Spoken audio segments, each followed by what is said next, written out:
Leverage is pivotal to understand if you're going to do business. Yes, pun intended. If you didn't get it, I'll explain in a second. But it's really, really useful for business because, in my opinion, it's the safest way to scale a business. Least risk, very strong reward. But what is it? So from a physics point of view, leverage is a really simple mechanism whereby you put some force in and you get more force out, a multiple essentially. And so for business, you can use a similar idea of, let's say your time is worth £10 per hour, right? 1 hour of work equals £10. That's a job. But if you can have more leverage, you can increase the amount of money per time. So now 1 hour might be worth £20, £40, 50, 100, 1,000, a million, right? There's no limit to how much leverage you can have, at least not in physics. So there's often been spoken about that there are 4 different types of leverage. You've got money, people, code, and media. And I think they're quite self-explanatory. If you have money, you can use that to do things to gain leverage. Essentially, you can have infinite leverage if you have money, you put it into a bank, you do nothing, and you get more money out. Passive income, essentially. So, infinite leverage.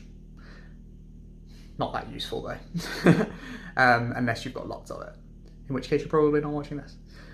The next one is people, pretty obvious. If I can do a job for, let's say, £50 an hour for me to do it, or if I have enough work that I could hire someone else to do it at £30 per hour, but I still get paid 50, I now get £20 extra for no time spent.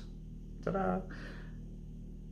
Quite simple, it's not actually like that. But as an example, code, you've got, do I have a program that can save me time so I can spend more time doing other things? Kind of a similar situation to people. I think it's a level up because finding people is really, really tough and people have problems, straight up. They also have ideas. But they do have problems. Like unexpectedly being sick. It's a tough one, people deal with it.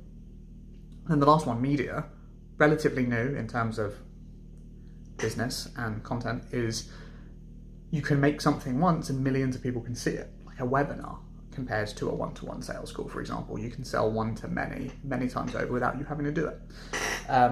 Or a recorded webinar would be the next one up. So 4 different types of leverage. But the next one I want to really focus on is not included in those 4. And I think this is about processes. So I think you can increase leverage by actually having a more efficient process. So let's say you have a process of getting customers right now. If on average, per hour you spend working, you make £50 an hour. Great. You could do a different work, still attaining customers, different process, and might make you £100 an hour.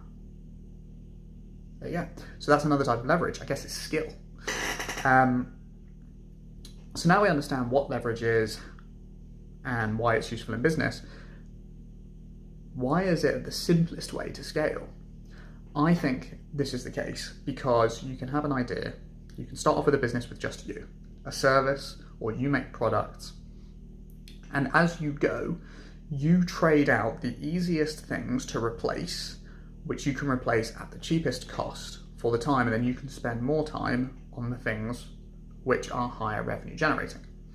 So as an example, if you're a salesperson, and this is the context I'm thinking of right now, if your job is appointment setting or is attaining leads, appointment setting, and then closing, you can use a combination of things to, and this is what we do,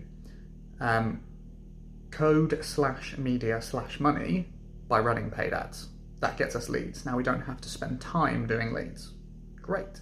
Which you can do and it's more effective, but it costs time and money. So you can switch up. But now we can save the time we spend trying to get leads. So like, I think about 1 to 2 leads per hour spent when you're trying to get them yourself. So let's say you're earning £30 an hour. If you can get a lead for cheaper than £15, then it's good. And right now we're getting them for £6, so it's a good idea. The next step is appointment setting. So roughly for a day for me, it takes 1 to 2 hours to book a day of sales calls. And then the day of sales calls, right now, I'm doing half days, whatever, 5 calls. So 1 to 2 hours plus 5 calls.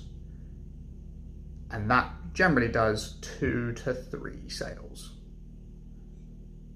2 sales. Let's go with 2 to make the numbers easier, right? And let's say each of those sales has an LTV of £600, so we're talking £1,200, okay, from 2 sales. Now, if I can replace my appointment setting with an employee, let's say I pay them a fixed wage of £15 an hour, and it takes them 2 hours to do what takes me an hour to 2 hours to do, fine. I've now paid them £30 for them to fill my calendar for the day. But I've now got 1 extra slot, or 2 extra slots, that I could have another 1 or 2 calls, which would increase my closes by 1 or 2 and increase revenue by about £600. So minus 30 plus 600 net plus 570. Classic example of leverage, right? What you can do is you can do that in every aspect of your business and slowly trade up so that you can make more money per unit time, essentially. And that's kind of how businesses started, and a decent way to go about doing it. And I just want to share with you what I've been doing today, which is trying to replace our appointment settings. Sometimes we can do it through WhatsApp and never actually talk to the person. Is trying to set up an AI agent to do that for us and make sure they're asking all the right questions, make sure they're qualified, and then allow them to book for themselves. Which will be great, because then we don't have to pay someone to do that and, no one's taking time off.